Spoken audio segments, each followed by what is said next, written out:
اقرأ من فصل الله من سبحانه الأول. وتعالى سمى نفسه نورا. نعم.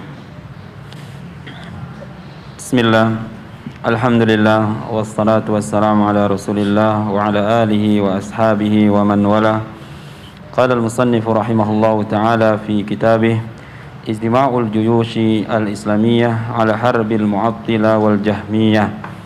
فصل: والله سبحانه وتعالى سمى نفسه نورا وجعل كتابه نورا ورسوله صلى الله عليه وسلم نورا ودينه نورا واحتجب عن خلقه بالنور وجعل دار أوليائه نورا يتلألأ. قال الله تعالى: الله نور السماوات والأرض مثل نوره كمشكاة فيها مصباح المصباح في زجاجة الزجاجة كأنها كوكب دري يوقد من شجرة مباركة زيتونة لا شرقية ولا غربية يكاد زيتها يضيء ولو لم تمسسه نار نور على نور يهدي الله لنوره من يشاء ويضرب الله الأمثال للناس والله بكل شيء عليم. بسم الله الرحمن الرحيم. الحمد لله رب العالمين وبه نستعين على أمور الدنيا والدين ونصلي ونسلم على عبده ورسوله محمد وعلى آله وصحبه أجمعين. أما بعد، رب اشرح لي صدري ويسر لي أمري واحلل عقدة من لساني يفقهوا قولي رب زدني علما وارزقني فهما وعملا متقبلا. قال المصنف رحمه الله, berkata Al-Imam Al-Allamah Muhammad bin Abi Bakar yang dikenal dengan Ibnu Qayyim Al-Jauziyah rahimahullah dalam kitabnya Ijtima'ul Juyush Al-Islamiyah ala Harbil Mu'attilati wal Jahmiyah. Faslun, fasal, dan Allah Subhanahu wa taala telah menamakan dirinya dengan nur, cahaya. Di antara nama Allah adalah nur. Dan Allah menjadikan kitabnya sebagai sumber cahaya, menjadikan Rasulnya juga sebagai sumber cahaya, menjadikan agamanya penuh dengan cahaya. Dan Allah Subhanahu wa taala menghijab dirinya dari pandangan makhluknya dengan cahayanya. Allah menjadikan kampung atau negeri bagi para wali-walinya berupa cahaya surga yang bersinar-sinar. Allah Jalla wa Ala berfirman, dialah Allah, yang artinya dialah Allah, cahaya langit dan bumi. Perumpamaan cahayanya Allah bagaikan mishkat, ruangan yang kedap daripada cahaya agar dapat mengumpulkan sinar, namanya mishkat. Fiha misbah, dalam mishkat itu ada misbah, lampu. Ya, kalau antum perhatikan, lampu itu ada yang membuat dia itu ya cahaya tak menyebar, cahayanya fokus. Inilah namanya mishkat. Ya, diletakkan dalam sedikit tempat yang membuat cahayanya tak menyebar sehingga kuat pancarannya. Bagaikan lampu mobil, mishkat itu adalah yang mengumpulkan cahaya menjadi fokus. Itulah mishkat. Orang dahulu mishkat membuat lampu itu dikasih sedikit ya tempat, masukkan dalamnya lampu agar lampu ini cahayanya fokus sehingga lebih terang. Kata Allah, perumpamaan cahayanya Allah bagaikan mishkat yang dalamnya ada lampu, misbah, lentera. Ya, al-misbahu fi zujajah, yang lampu itu dikelilingi dengan kaca sehingga ya kedap daripada udara, air dan semacamnya.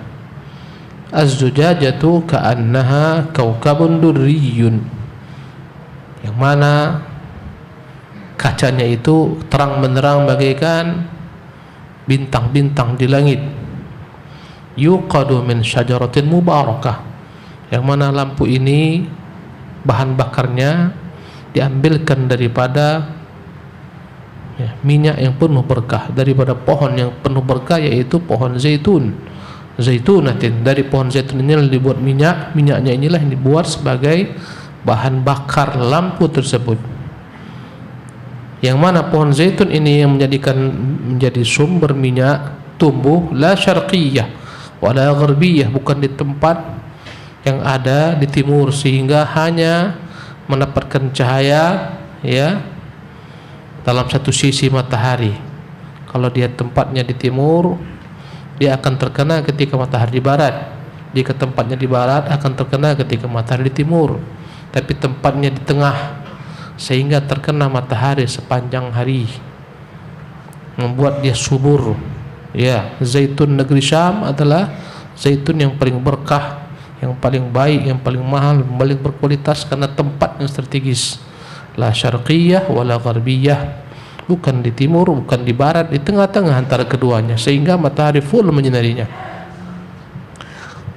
Yakadu zaituha yudhi'u, hampir-hampir minyaknya tadi yang bersumber daripada pohon zaitun menerangi, bercahaya. Walau lam tamsashu nar, walaupun belum lagi sumbunya diberi api. Nurun ala nur, begitulah perumpamaan cahaya di atas cahaya. Belum lagi dikasih api, telah bercahaya minyaknya. Ya, karena jernihnya. Inilah dia cahaya di atas cahaya. Yahdillahu linurihi man yasha. Allah beri petunjuk dengan cahayanya siapa yang dia kehendaki dari hamba-hambanya. Wa yadribullahu al-amthal, demikianlah Allah berikan bagi manusia perumpamaan. Wallahu bikulli syai'in alim, dan dialah Allah yang Maha mengetahui atas segala sesuatu. Malam hari ini insyaallah kita akan menjelaskan tafsir daripada surat Nur ini. Apa makna cahaya Allah, cahaya langit dan bumi? Naam. Ahsanallahu ilaikum. Wa qad fussira qawluhu subhanahu wa ta'ala nurus samawati wal ard. Al-ayatu biqawnihi munawwirus samawati wal ard wa hadiyu ahli samawati wal ard. Fabinurihi ihtada ahlas samawati wal ard. Ihtada ahlus samawati wal ard. Wa hada innama huwa fi'luhu wa ila fan-nurul ladhi huwa min awsafi qa'imun bih wa minhu istuqa lahu ismun nuri alladhi huwa ahadul asma'il husna. Hasbuka. Ditafsirkan perkataan Allah nurus samawati, dialah Allah cahaya langit dan bumi. Ya, al-ayah bi kaunihi munawwir samawat, bahwasanya Allah lah yang menerangi langit dan bumi. Ya, Allah lah yang menerangi langit dan bumi. Wahadi ahli samawati wal ard, dan dia yang memberi petunjuk seluruh penduduk yang di langit maupun di bumi. Fabinurihi tada ahlus samawati wal ard, dengan cahayanya lah mendapat petunjuk, meraih petunjuk penduduk yang di langit maupun di bumi. Penduduk di langit berupa malaikat-malaikat Allah Subhanahu wa taala, di bumi manusia, ya, bangsa jin. Wa hadza innama huwa fi'luhu, maka dalam tafsiran ini dialah Allah yang menerangi langit bumi. Maksudnya adalah perbuatan Allah, Allah lah yang menerangi dengan perbuatannya, ya Allah Jalla wa Ala, langit dan bumi. Allah yang menerangi. Diterangilah langit dengan berbagai macam bintang-bintang, terangilah bumi dengan matahari ketika siang, bulan ketika malam. Ya, Allah lah yang menciptakan cahaya-cahaya tersebut. Wa hadza innama huwa fi'luhu, adalah perbuatan Allah Jalla wa Ala. Sumbernya semua daripada Allah Jalla wa Ala. Matahari cahayanya ya berkekalan dengan Allah Subhanahu wa taala yang membuat dia ada senantiasa, tak pernah padam cahaya matahari. Allah Jalla wa Ala. Bulan, bintang-bintang. Wa illa fan-nurul ladzi huwa min awsafi qa'iman bih. Meskipun bahwasanya tafsiran yang menafsirkan Allah lah yang menerangi langit bumi dengan cahaya buatan Allah Subhanahu wa taala, maka pada hakikatnya Allah juga memiliki sifat cahaya. Cahaya yang ya berdiri dengan zat Allah Subhanahu wa taala. Allah juga memiliki sifat cahaya. Wa minhu ishtaqa lahu ismun nur, dari situlah diambil nama Allah An-Nur, cahaya. Di antara nama-nama Allah adalah cahaya. Maka boleh kita beri nama anak kita dengan Abdun Nur, hamba cahaya, karena cahaya adalah nama Allah Jalla wa Ala. Alladzi wa ahadul asmaul husna. An-Nur adalah satu bagian daripada nama-nama Allah yang baik-baik. Asmaul husna. Ya. Naam. Wan nuru yudhafu ilaihi subhanahu ala ahadi wajhain. Idhafatu sifatin ila mausufiha wa idhafatu maf'ulin ila fa'ilih. Naam. Jadi an-nur dalam bahasa Arab jika disebutkan ya, nurullah, cahaya Allah. Jika disebutkan, ya, maka dia memiliki dua makna, dua konotasi. Yang pertama, idhafatu sifatin ila mausufiha, menisbatkan sifat kepada pemilik sifat Allah SWT, karena Allah memang memiliki cahaya Jalla wa'ala. Ya, ini yang pertama, idhafatu sifat ila mausufiha, menisbatkan sifat kepada pemilik sifat sendiri, dia Allah SWT. Memang Allah memiliki sifat, ya, memiliki sifat cahaya. Adapun yang kedua, idhafatu maf'ulin ila fa'ilih. Yang kedua adalah nurihi, cahayanya. Allahu nurus samawat, Allah cahaya langit bumi. Yang kedua, penisbatan yang kedua adalah penisbatan, ya, perbuatan Allah Subhanahu wa taala, ya, sebagai subjeknya dan dampaknya berupa yang terjadi berupa cahaya, objeknya. Inilah yang kedua. Maka Allah lah memang menciptakan langit dengan cahaya-cahaya bintang, bumi dengan cahaya matahari, cahaya rembulan. Allah Jalla wa'ala menciptakannya. Jadi yang kedua adalah menisbatkan fa'il, pelaku, kepada maf'ul, kepada apa yang dilakukan oleh Allah Subhanahu wa taala. Yang menerangi dengan perbuatan Allah Subhanahu wa taala ini adalah Allah. Apa diterangi? Langit dan bumi dengan cahaya-cahaya diciptakan berupa bintang, matahari, bulan, dan lain-lainnya. Cahaya yang sifatnya hissi, yang sifatnya adalah sesuatu yang konkret. Dua-duanya, ya, dinisbatkan kepada Allah Subhanahu wa taala. Satu, penisbatan sifat kepada pemilik sifat. Yang kedua, penisbatan objek, ya, yang diperbuat oleh Allah Subhanahu wa taala kepada subjeknya Allah Subhanahu wa taala. Naam. Fal awwalu ka qoulihi ta'ala wa asyraqatil ardu bi nuri rabbiha. Fahada isyraquha yaumal qiyamati bi nurihi ta'ala idza jaa lil fasli qada'i. Li fasli qada'i. Wa minhu qaulin Nabiy sallallahu alaihi wasallam fi du'ail masyhuri a'udzu bi nuri wajhika al-karimi an tudillani la ilaha illa anta. Adapun contoh yang pertama menisbatkan sifat kepada pemilik sifat, contohnya yang terdapat dalam firman Allah Jalla wa ala yang berbunyi dalam surah Az-Zumar 69, wa asyraqatil ardu bi nuri rabbiha, maka bercahayalah bumi dengan cahaya Tuhannya. Allah bercahaya, Allah pemilik cahaya. Fahada isyraquha yaumil qiyamah, ini adalah hal yang terjadi di hari kiamat. Allah menerangi dengan cahayanya bumi. Jika datang li fasil qada, ketika Allah datang untuk memulai persidangan, Allah Subhanahu wa taala memiliki cahaya yang menerangi bumi dengan cahaya Allah Jalla wa'ala. Jadi Allah memiliki cahaya, menisbatkan sifat kepada mausufnya, kepada pemilik sifat. Di antaranya juga contoh lain adalah perkataan Nabi SAW dalam doanya masyhur, a'udzu binuri wajhika, Tuhan, aku berlindung dengan cahaya wajahmu. Allah memiliki cahaya secara hakiki. Al-Karim, dengan cahaya wajahmu yang maha mulia. Antudillani, janganlah engkau sesatkan saya. La ilaha illa anta, tidak ada Tuhan yang hak disembah kecuali engkau. Maka ini contoh daripada jenis yang pertama, menisbatkan sifat cahaya kepada pemiliknya Allah Subhanahu wa taala. Masya Allah memang memiliki cahaya. Nah, wa fil atharil akhar a'udzu bi nuri wajhika alladhi asyraqat lahu dhulumat. Nah, dalam asar lainnya yang senada bahwasanya Rasulullah pernah berdoa, ya Allah, berlindung dengan wajahmu yang mana dengan wajahmu engkau menyinari segala macam kegelapan. Ya, ini menisbatkan sifat kepada pemilik sifatnya Allah Jalla wa'ala. Nah, fa akhbara anna dhulumati asyraqat li nuri wajhillahi kama akhbara ta'ala anna al-arda tusyriku yaumal qiyamati bi nurih. Ya, maka Allah beritahukan di sini bahwasanya kegelapan yang terjadi itu akan menjadi hilang dengan cahaya wajah Allah Subhanahu wa taala di hari kiamat. Ya.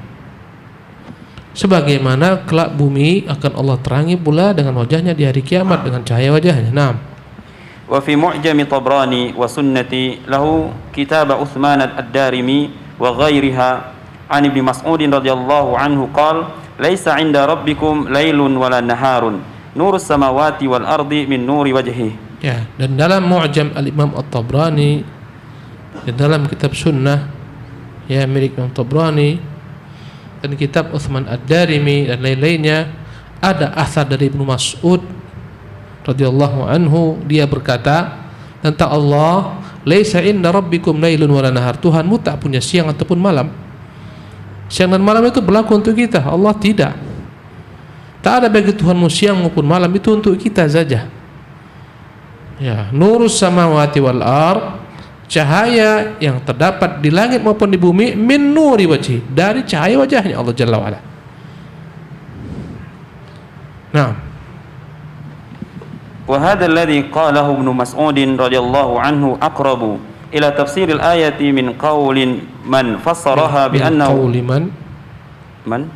min qawli man fassaraha min qawlin min qawli man fassaraha bi annahu hadi ahli samawati wal ard wa amma man fassaraha wa hadha alladhi qalahu Ibnu Mas'ud, tafsir Ibnu Mas'ud ini yang dia katakan ini aqrab ila tafsir ayat, inilah yang lebih dekat ya penafsirannya tentang ayat tersebut daripada orang yang menafsirkan bahwasanya makna nurus samawat, cahaya langit bumi adalah bi annahu hadi ahli samawati, dialah yang memberi petunjuk penduduk langit dan bumi.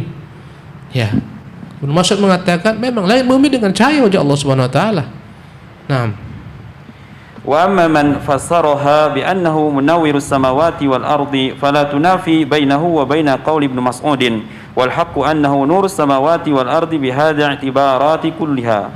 Adapun tafsiran yang menafsirkan bahwasanya makna nurus samawati wal ardi dialah Allah munawwir, dialah yang memberikan cahaya kepada langit bumi dengan menciptakan pada langit bintang-bintang, bumi, matahari diciptakan sebagai cahaya bulan. Allah lah yang memberikan cahaya pada langit dan bumi. Ini juga di antara tafsirannya. Fala tunafif bainahu wa baina qauli Ibnu Mas'ud. Tak ada pertentangan antara tafsir ini dan tafsir Ibnu Mas'ud, bahwa memang bumi ini dan langit semuanya dengan cahaya wajah Allah Subhanahu wa taala, dan Dialah yang telah menciptakan pada keduanya cahaya. Wal haqqu, yang benar, annahu nurus samawati wal ard. Memang Allah lah cahaya langit dan bumi. Daripada wajahnya segala macam terdapat cahaya langit dan bumi.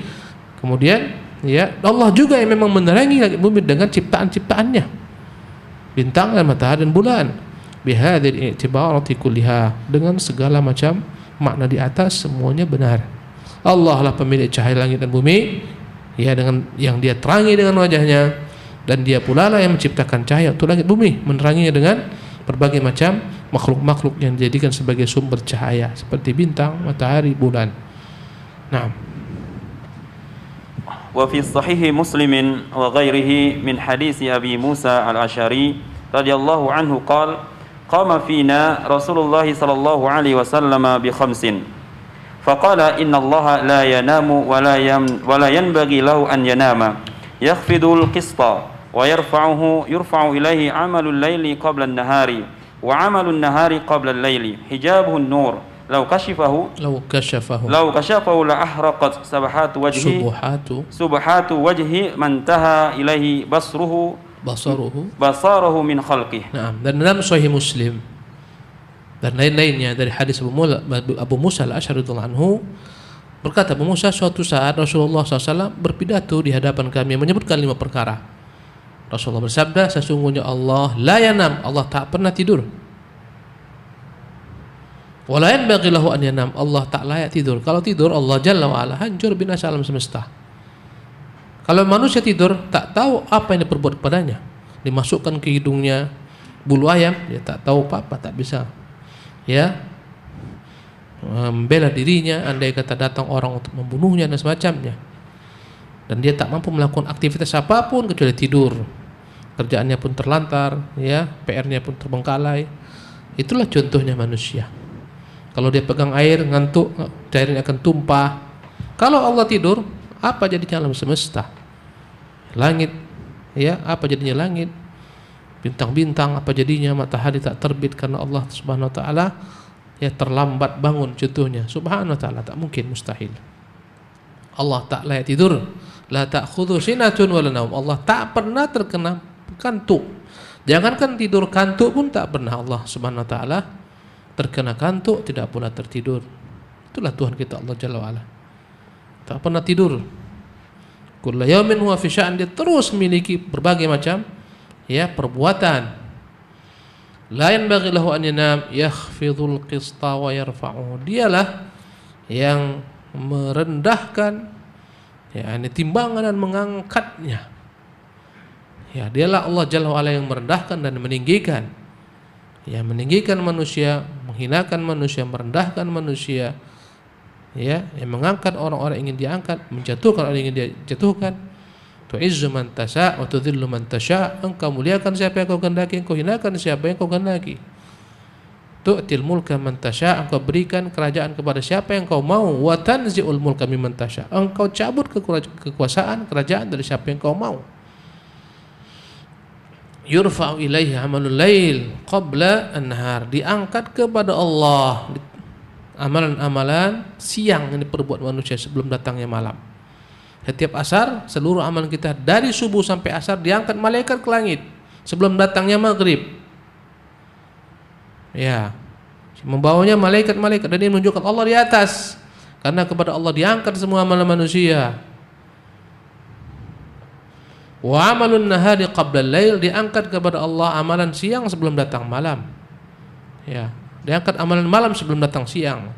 Sejak maghrib, apa yang kita perbuat dari maghrib tadi sampai ya ini subuh, sebelum ya, datang matahari terbit, telah diangkat ke atas semua amalan kita.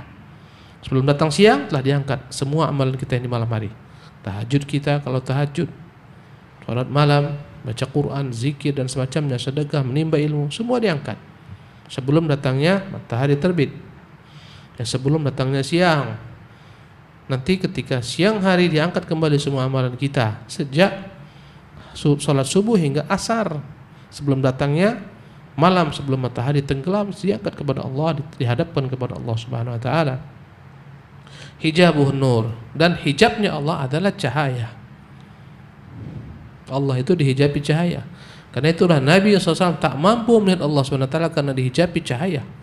Cahaya itu merupakan sifat Allah Subhanahu wa taala. Lau kasyafahu, kalaulah Allah singkap cahaya ini, la ahraqat subuhat wajhihi, pastilah wajahnya, cahaya wajahnya akan membakar man taha ilaihi basaruh min khalqihi, pandangan-pandangan mata makhluknya yang melihat kepadanya. Kalau dia singkap, binasa makhluk. Gunung saja, gunung yang begitu besar kokohnya, gunung Tursina, ketika Allah singkap hijabnya, gunung hancur lebur. Bagaimana Musa akan dapat melihat? Ya, belum lagi sempurna, Allah baru sedikit singkap hijabnya berupa cahaya, hancurlah gunung Tursina. Falamma tajalla rabbul jabal, tatkala Allah tampakkan ya kepada gunung, seketika gunung pun hancur. Allah singkap hijabnya, gunung hancur. Makhluk tak sanggup melihat Allah SWT di dunia ini. Dunia ini penuh dengan segala macam kekurangan. Di dunia kita tak makan seminggu, mati. Ya. Di padang mahsyar kita tak makan beratus tahun, 1000 tahun di padang mahsyar menanti persidangan. Dalam satu hari yang sama dengan 1000 tahun. Kita tak pernah merasakan lapar. Tak sibuk kita cari makanan di padang mahsyar. Kuat. Ya, berdiri di padang mahsyar. Ya, 1000 tahun kita kuat. Ini adalah merupakan perbandingan antara akhirat dan dunia yang tak sama, tak bisa dibandingkan. Karena itulah Nabi yang mulia SAW tak mampu melihat Allah ketika Mi'raj ke langit. Ya, kenapa? Karena cahaya yang meliputinya. Naam. Wa fi sahih Muslim an Abi Dzar radhiyallahu anhu qala sa'altu Rasulullah sallallahu alaihi wasallam hal ra'aita rabbak qala nurun anna arahu. Dalam Sahih Muslim dari ahli hadis Abu Dzar radhiyallahu anhu, dia berkata, aku pernah bertanya Rasulullah SAW, ya Rasulullah, apakah engkau pernah melihat Tuhanmu? Ya, tatkala Mi'raj ke atas, diangkat ke Sidratul Muntaha. Sidrah dalam bahasa kita pohon yang besar, namanya pohon sidrah. Ya, Sidratul Muntaha adalah makhluk yang hanya Allah yang mengetahui bagaimana besarnya dia. Itulah merupakan tempat tertinggi daripada makhluk, Sidratul Muntaha. Ya. Hal ra'aita, ditanyakan oleh Abu Dzar, hal ra'aita rabbak, apakah engkau pernah melihat Tuhanmu? Qal, Rasulullah menjawab, nurun, cahaya. Anna arah, bagaimana aku bisa melihatnya? Ada cahaya yang menghijabinya. Kalau disingkap, mata makhluk akan binasa. Naam. Fasami'tu Syekhul Islami Ibn Taimiyah rahimahullahu taala wa radhiyallahu anhu yaqulu ma'nahu kana thamma nur aw hala duni ru'yatihi nurun fa anna arahu. Qala. Berkata Syekhul Islam Taimiyah, gurunya Ibnu Qayyim. Ya, semoga Allah meridhai gurunya. Ma'nahu kana thamma nur, maknanya di sana ada cahaya. Aw hala dunahu ru'yatihi nurun, terhalang melihat Allah karena adanya penghalang cahaya. Fa anna arahu, bagaimana aku dapat melihatnya? Nah, qala wa yadullu alaihi anna fi ba'd alfadhi sahih hal ra'aita rabbak faqal ra'aitu nura. Ya, diperkuat dengan beberapa jalur lainnya dalam lafaz introduksi yang sahih. Hal ra'aita rabbak, berkata sahabat Nabi Abu Dzar, apakah engkau pernah melihat Tuhanmu? Kata Nabi, ra'aitu nuran, yang kulihat cahaya. Cahaya itulah yang sampai penglihatan Nabi kepadanya. Tak sampai melihat Allah Subhanahu wa taala karena Allah dihijabi dengan cahaya, itu sifat Allah Subhanahu wa taala. Naam. Wa qad a'dala amru hadzal hadisi ala katsirin minan nasi hatta صحفه بعضهم فقال نوراني أراه. أعضل أمر هذا الحديث, hadis ini membuat kebingungan sebagian daripada orang. Ya, nuran anna arahu, cahaya bagaimana saya melihatnya. Hatta sahafahu, sehingga sebagian daripada mereka ya sahafahu, yakni menyebutkan dengan redaksi yang berlainan, bukan nuron tapi disebutnya dengan kata-kata nuraniyun arahu, ya, ala annaha ya'un nasab, bukan nuran tapi nuraniyun. Wal kalimatu kalinam kamil ala annaha ya'un nasbi wal kalimatu kalimatun wahidah wa hadha khata'un lafdhan wa ma'nan. وإنما أوجب لهم هذا الإشكال والخطأ أنهم لو اعتقدوا أن رسول الله لما اعتقدوا أن رسول الله صلى الله عليه وسلم رأى ربه وكان قوله أن أراه كالإنكار لرؤية هارو في الحديث ورده بعضهم باضطراب لفظه وكل هذا عدول عن موجب الدليل. وكل هذا udulun an mujibid dalil. Naam. Jadi muskilahnya ya, karena itulah mereka menafsirkan, menyebutkan kata-kata nuraniyun. Ya. Hal ini terjadi karena kesalahpahaman mereka, karena mereka meyakini Rasulullah sallallahu alaihi wasallam memang pernah melihat Tuhannya. Karena itulah mereka kebingungan ketika Rasulullah mengatakan anna arahu, bagaimana saya melihatnya. Mereka meyakini Rasulullah pernah melihat Tuhannya. Sementara hadis ini mengatakan anna arahu, bagaimana saya melihatnya. Ya. Kal ingkari ru'yah, seolah-olah dalam hadis ini Rasulullah mengingkari melihat Allah Subhanahu wa taala, sementara mereka mendapati ada beberapa riwayat Rasulullah melihat Allah Subhanahu wa taala. Harufil hadits, akhirnya mereka pun bingung bagaimana hadis ini bertentangan. Sebagian mengatakan bahwasanya Rasulullah pernah melihat Tuhannya. Sebagian mengatakan hadis ini menunjukkan Nabi tidak pernah melihat Tuhannya. Ya. Akhirnya sebagian menolak, mengatakan hadis ini tak sahih, hadis ini kontroversial, guncang lafaznya. Ini semua adalah perkara yang menyalah, kata Ibnu Qayyim rahimahullah. Ya. Naam. Wa qad haka Utsman bin Sa'id ad-Darimi fi kitabi Aradd lahu ijma'u sahabati ala annahu sallallahu alaihi wasallam lam yara rabbahu lailatal mi'raj. Yang benar sebagaimana dinukil oleh Sa'id ad-Darimi dalam kitabnya ya Ar-Raddu, dia menukil ijma' kesepakatan sahabat bahwa Nabi tidak pernah melihat Tuhannya ketika Isra Mi'raj. Ya, ketika Mi'raj Nabi tak pernah melihat Allah Subhanahu wa taala. Naam.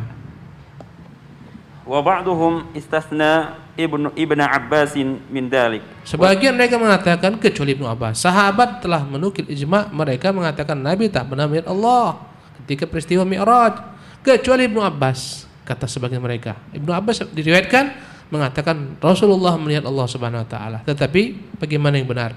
Nah, wa Syekhuna yaqulu laisa dzalika bi khilafin fil haqiqati. Nah, kata Syekhul Islam, yang benar tak ada pertentangan antara Ibnu Abbas dan apa yang nukil para sahabat, maksudnya Nabi SAW tidak pernah melihat Tuhannya. Jadi pada hakikatnya Ibnu Abbas pun tidak mengatakan terus terang dengan terang terus dengan sebenar-benarnya Rasulullah melihat Allah dengan mata kepalanya, tidak itu. Nah, Fa inna Ibnu Abbasin lam yaqul ra'ahu bi'aina ra'sih. bi'ainai ra'si. Bi'ainai ra'sih. Karena Ibnu Abbas tidak mengatakan Rasulullah melihat Allah dengan kedua matanya. Tidak. Wa alaihi i'tamada Ahmadu fi ihda riwayatain haitsu qala innahu sallallahu alaihi wasallam ra'ahu. Dan dari perkataan Ibnu Mas'ud inilah dalam satu riwayat Imam Ahmad mengatakan Nabi pernah melihat Allah Subhanahu wa taala. Wa lam yaqul bi ainai ra'sihi wa lafdhu Ahmad kal lafdhi Ibni Abbasin radhiyallahu anhuma. Dan sebenarnya Imam Ahmad pun tidak mengatakan dengan terus terang bahwa Rasul melihat dengan dua kepala matanya sebagaimana perkataan Ibnu Abbas radhiyallahu anhuma. Yang benar bahwasanya Nabi tidak pernah melihat Allah dengan kedua matanya, tak pernah, dengan kedua mata kepala tak pernah. Tapi ada riwayat yang benar yang sahih bahwa Rasulullah pernah melihat Allah dengan mata hatinya. Ya. Dalam mimpinya. Ini pendapat yang benar.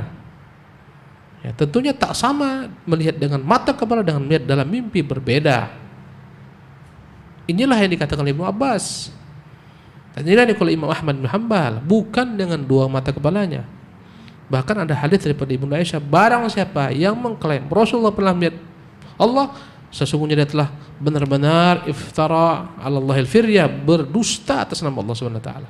Kata Ibnu Aisyah, maksudnya menafikan melihat dengan kedua matanya. Ya. Jadi Ibnu Abbas diriwayatkan daripadanya mengatakan Rasulullah melihat Tuhannya, maksudnya bukan dengan kedua mata kepalanya. Bukan. Tapi dalam mimpinya. Naam. ويدل على صحة ما قاله شيخنا في معنى حديث أبي ذر رضي الله عنه وقوله صلى الله عليه وسلم في الحديث الآخر حجابه النور فهذا النور هو والله أعلم النور المذكور في حديث أبي ذر رضي الله عنه رأيت نورا. Ada hadis yang disebutkan para ulama yang berbunyi ya ra'aitu rabbi fi ahsani surah. Aku pernah melihat Tuhan dalam sebaik-baik pemandangan. Ini hadis disahihkan oleh para ulama. Maka tafsirannya bahwa Nabi melihatnya dalam mimpi, bukan dengan keadaan sadar dengan dua mata kepalanya, tak mampu. Musa meminta tak mampu, gunung tak mampu. Dan apa yang dikatakan Syekh kami ini Ibnu Taimiyah ya adalah benar. Semakna dengan hadis Abu Dzar di dalam hadis lain yang berbunyi hijabuhu nur. Hijab Allah itu cahaya. Itu yang dilihat Nabi, cahaya yang menghijabi Allah Subhanahu wa taala. Fahadha an-nur huwa wallahu a'lam an-nuru al-madhkur fi hadits Abi Dzar. Cahaya inilah yang disebutkan dalam hadis Abu Dzar, ra'aitu nuran, ku lihat cahaya. Maknanya cahaya yang menghijabi Allah Subhanahu wa taala. Ya, dia belum sampai melihat hakikat Allah Subhanahu wa taala. Alhamdulillah. Berapa sisa waktu kita?